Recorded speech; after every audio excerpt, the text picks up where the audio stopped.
kali ini saya akan mereview materi 5 mata kuliah manajemen proyek TI, yaitu manajemen lingkup proyek.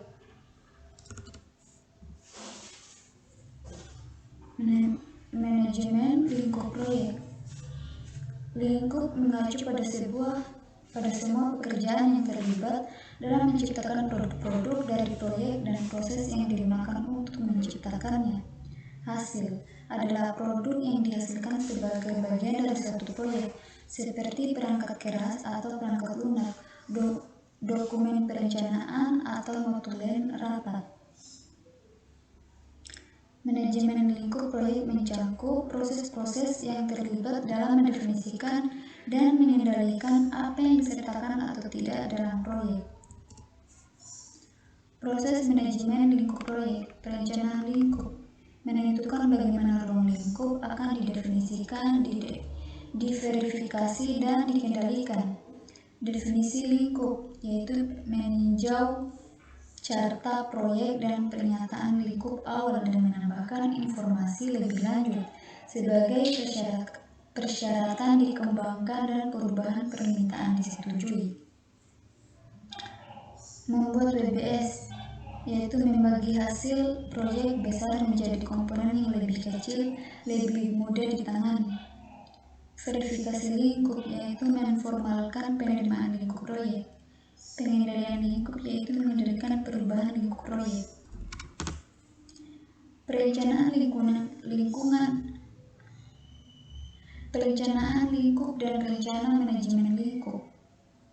Rencana manajemen lingkup merupakan dokumen yang mencakup deskripsi tentang bagaimana tim akan menyiapkan pernyataan lingkup proyek, membuat WBS, memverifikasi selesai hasil proyek, dan mengendalikan perubahan terhadap lingkup proyek. Yang kedua, masukan utamanya mencakup carta proyek, pernyataan lingkup awal, dan rencana manajemen proyek. Di sini terdapat rencana project charter. Bisa dilihat. Selanjutnya contoh project charter. Untuk definisi lingkup dan pernyataan lingkup proyek, yaitu pernyataan lingkup awal, carta proyek, aset proses organisasi, dan permintaan perubahan yang disetujui menyediakan dasar untuk membuat pernyataan lingkup proyek. Seiring waktu, ruang lingkup sebuah proyek harus menjadi lebih jelas dan lebih spesifik. Penetapan lingkup proyek lebih jauh.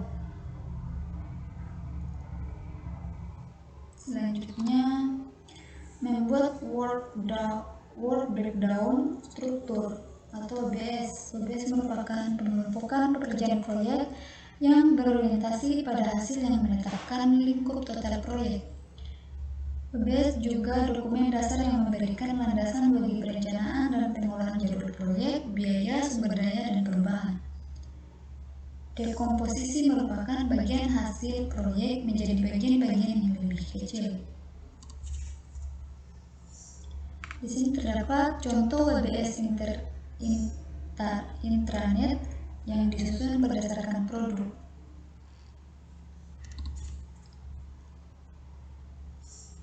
Di sini contoh WBS intranet disusun berdasarkan fase.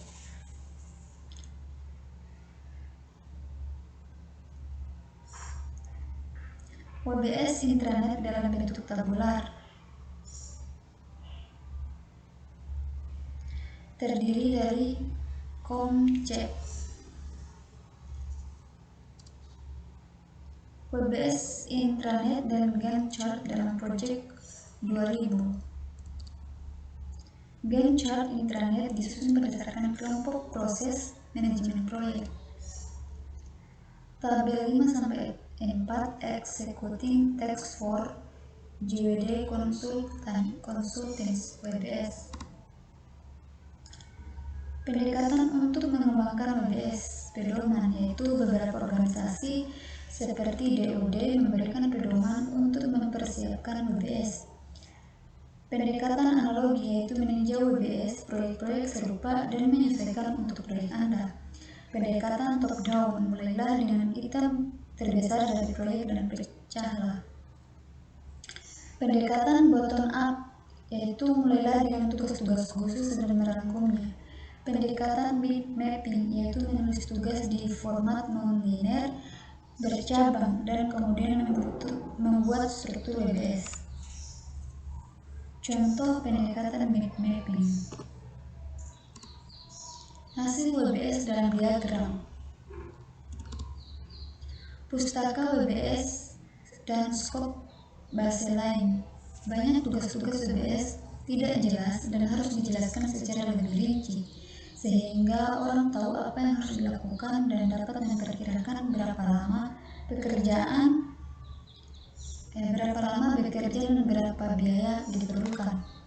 Pustaka WBS merupakan dokumen yang menggambarkan informasi rinci tentang tiap butir WBS, lingkup proyek yang ditujui dan WBS-nya, serta pustaka WBS membentuk skop baseline yang digunakan untuk mengukur kinerja dalam memenuhi sasaran lingkup proyek.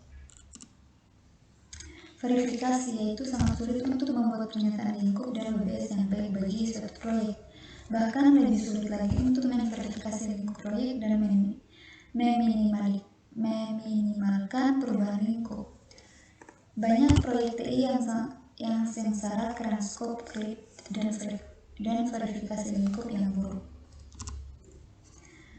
Pengendalian lingkup, yaitu melibatkan pengendalian perubahan terhadap lingkup proyek. Sasaran pengendalian lingkup adalah untuk mempengaruhi faktor yang menyebabkan perubahan lingkup, memastikan bahwa perubahan diproses berdasarkan prosedur yang dikembangkan dan sebagai bagian dari pengendalian perubahan, dan mengelola perubahan ketika terjadi.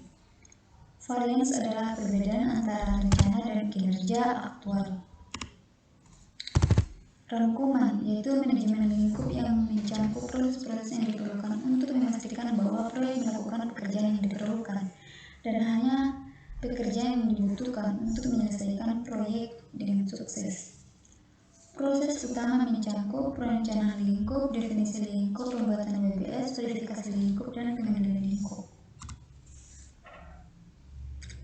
Mungkin hanya itu saja yang bisa saya paparkan dari review materi 5. Lebih dan kurangnya mohon dimaafkan. Wabillahi taufiq wal hidayah. Wassalamualaikum warahmatullahi wabarakatuh.